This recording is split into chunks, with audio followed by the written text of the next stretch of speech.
Some my feet. As my feet in some car right now, System Cape, ne? And then like I've been here for I think man, it's 2 months food. Yeah, it's 2 months food now. Dilana, yabo. But what I've realized, my feet, as you've seen, what I've realized, la emakhaya bafethu bala bonke abaspani actually, like most abasebenzi abaningi like bayasebenza, but the most abasebenzi.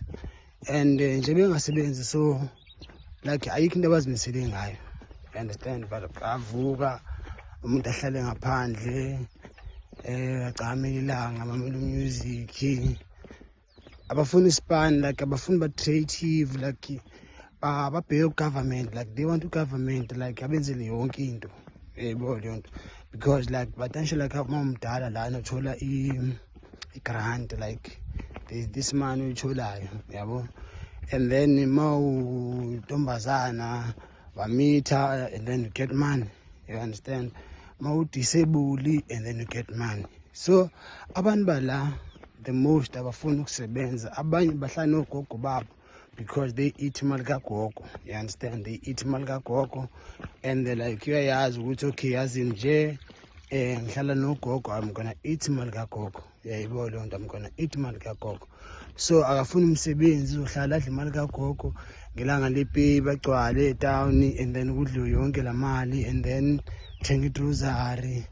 But into engihlukumezayo iyi-one guys, ukuthi as black people like sokhula kanjani mentally and so inventa kanjani izinto, but if like asifuna usebenzisa imiqondo yethu and sifuna ukudependela ku-government. And trust me, abantu bale makhaya, la emakhayeni wami engikhuluma ngawo, they're gonna vote for ANC.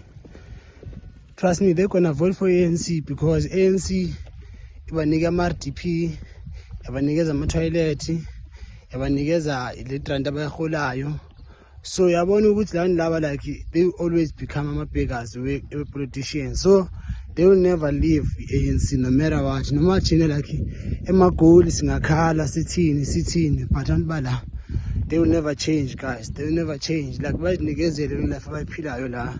And it's very sad mawuzobona umuntu omdala like ongafuna ukwenza lutho ebomini, like noba umbhekile uyambona ukuthi lo muntu lona like azange even nasesikoleni.